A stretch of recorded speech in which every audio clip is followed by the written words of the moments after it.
friends. Today we're going to read Micheal Rosen's sad book. I'm going to warn you, this book is pretty sad, but I also think it's a really important book.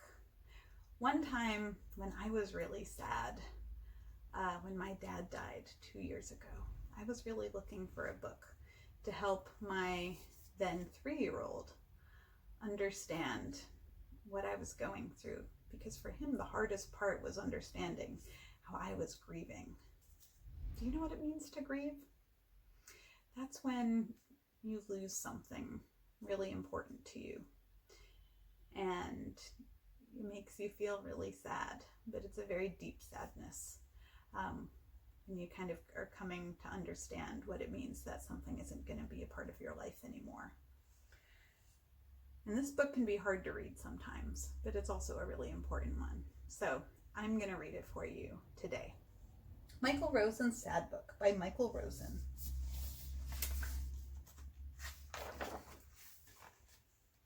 This is me being sad. Does that face look really sad?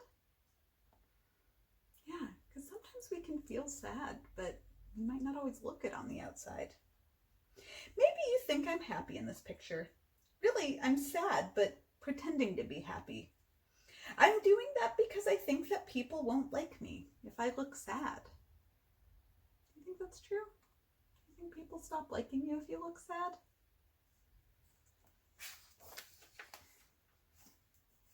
Sometimes sad is very big. It's everywhere, all over me. Then I look like this, and there's nothing I can do about it. What makes me most sad is when I think about my son Eddie. He died. I loved him very, very much, but he died anyway. That's a really deep sad.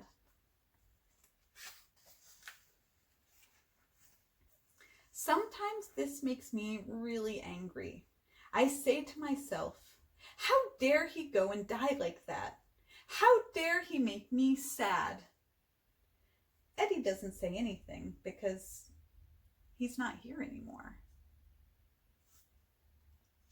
Have you ever lost something that you really loved? Maybe a person or a pet, or even something changed, like right now where we're all staying at home and we can't go to school and you can't see your grandparents right now. Yeah, and sometimes that can feel sad. Sometimes it can make you feel angry. There's a lot of feelings that can come from feeling grief. Sometimes I want to talk about this to someone, like my mom, but she's not here anymore either, so I can't. I find someone else and I tell them all about it. Sometimes I don't want to talk about it, not to anyone, no one at all. I just want to think about it on my own because it's mine and no one else's.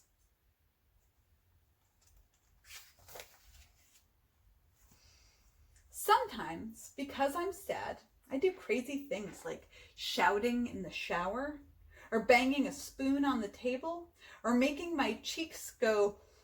Do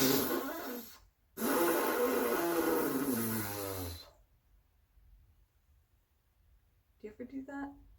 You just have a feeling inside of you that's so big and it feels so uncomfortable that you're trying to find a way to get it out. And sometimes screaming can help, or making a loud noise, or doing something silly. Sometimes because I'm sad, I do bad things. I can't tell you what they are. They are too bad, and it's not fair to the cat. When you're feeling really sad, sometimes does it make you do something bad? Maybe you want to hit somebody because you just want to get the feeling outside of you, and you feel like maybe if I give it to them.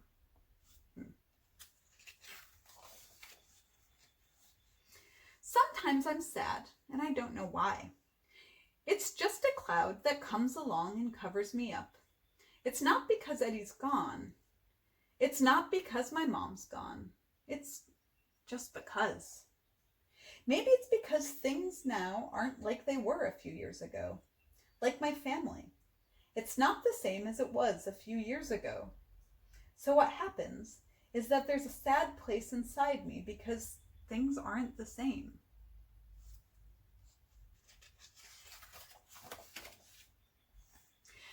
I've been trying to figure out ways of being sad that don't hurt so much. Here are some of them. I tell myself that everyone has sad stuff. I'm not the only one. Maybe you have some too. Yeah, everybody does have sad stuff. It's not all the same sad stuff, but everybody has their sad thing. Every day, I try to do one thing I can be proud of. Then, when I go to bed, I think very, very, very hard about this one thing. I tell myself that being sad isn't the same as being horrible. I'm sad, not bad. Is it bad to be sad? No. We all feel sad sometimes. It's part of being a person. Every day, I try to do one thing that means I have a good time. It can be anything so long as it doesn't make anyone else unhappy. That seems like a good rule. That you can do something as long as it doesn't make other people unhappy or hurt them. And sometimes I write about sad. Where is sad? Is sad anywhere? It comes along and it finds you. When is sad? Sad is any time. It comes along and it finds you. Who is sad? Sad is anyone. It comes along and it finds you. I write, sad is a place. It is deep and dark, like the space under the bed. Sad is a place that is high and light, like the sky above my head. When it's deep and dark, I don't dare go there. When it's high and light, I want to be thin air. This last bit means that I don't want to be here. I just want to disappear. But sometimes I find myself looking at things. Faces at a window, a crane, and a train full of people going past. And I remember things. My mom in the rain, and Eddie walking along the street and laughing and laughing and laughing. Doing his old man act in the school play, or the two of us playing catch on and off of the sofa. It looks like they're having a lot of fun there, doesn't it? That one seems like a really good memory. And birthdays. I love birthdays. Not just mine, other people's as well. Happy birthday to you, and all that. And candles, there must be candles.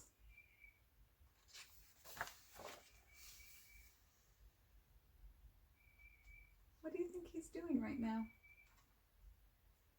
It looks like he's got a picture and a candle.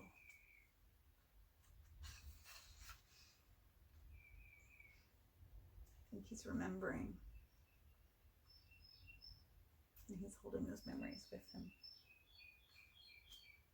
He looks kind of sad right now, but he doesn't look like the same kind of sad that he did earlier.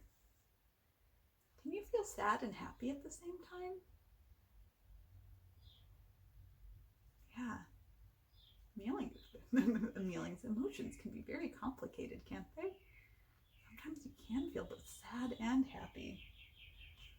Or you can feel sad but loved. Or you can feel sad but also silly. And then sometimes you don't feel sad all the time anymore. You might carry a little piece of it with you. But there are a lot of other feelings too that come, and they can fill in the space around the sadness.